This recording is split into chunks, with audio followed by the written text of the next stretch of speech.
નમસ્કાર, હું રાજ. આપ જોઈ રહ્યા છો સ્પાર્ક ટુડે ન્યૂઝ. નવસારીના વીરાવળ નજીક પૂર્ણા નદી પર નિર્માણાધીન ટાઇડલ ડેમ પાસે પૂરના પાણીથી થયેલા ધોવાણના કારણે ખેડૂતોના ખેતરોમાં પાણી ફરી વળતા પાકને ભારે નુકસાન થયું છે. ઘટનાને પગલે ખેડૂતોમાં ભારે આક્રોશ જોવા મળી રહ્યો હતો.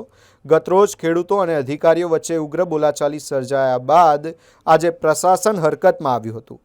ડ્રેનેજ વિભાગના અધિકારી અજય ગેલાણી સહિતની ટીમ સ્થળ પર પહોંચી હતી અને અસરગ્રસ્ત ખેડૂતો સાથે વિસ્તારનું નિરીક્ષણ કર્યું હતું અને ચર્ચા કરી હતી. ખેડૂતોએ નુકસાનનું યોગ્ય વળતર આપવાની માંગ સાથે લેખિત ખાતરીની માંગ કરી હતી. તેમને બુલેટ ટ્રેન પ્રોજેક્ટ દરમિયાન જે ધોરણે વળતર ચૂકવાયું હતું તે જ મુજબ વળતર આપવાની માંગ ઉઠાવી હતી. આ દરમિયાન સ્થળ પર કાયદો અને વ્યવસ્થા જળવાઈ રહે તે માટે નવસારી ગ્રામ્ય પોલીસનો કાફલો પણ તૈનાત રહ્યો હતો.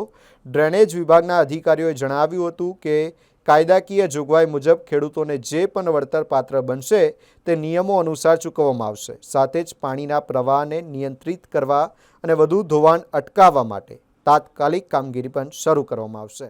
એટલે હમણાં ઉપરવાસમાં ભારે વરસાદને કારણે જે રેલ આવેલી છે, ઉપરવાસના જે બી પાણી છે એ બધું આપણો જે પાળો છે પૂર્ણા ડેમનો એનું બધું ઓવર ઓફ થઈને વીરાવળ ગામ સાઈડ વળેલું પાણી અને હાલ જે ધોવાણ થયેલું છે એ ધોવાણ વેણ ચેન્જ થયું છે એને આપણે અત્યારે તાત્કાલિક ઇમરજન્સીમાં આપણે પથ્થર ડમ્પિંગ કરાવી અને જે બી પાણી અંદર આવી રહ્યું છે એને આપણે રોકવાની કામગીરી શરૂ કરેલી છે અને એપ્રોચ રોડ હાલ બની રહ્યો છે.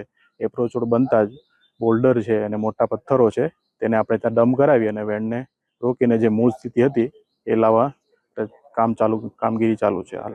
ખાસ કરીને ખેડૂત લોકોની ખેતરો જતા રહ્યા છે એને કયું વળતર કેવી રીતના વળતર આપે? હાલ એ જે બી આપણે કાયદાકીય રીતે જે બી વળતર ચૂકવવા પાત્ર હશે એ ખેડૂતને આપણે માપણી કરાવી અને જે બી હશે એ કાયદાકીય કામગીરી આપણે હાથ ધરીશું.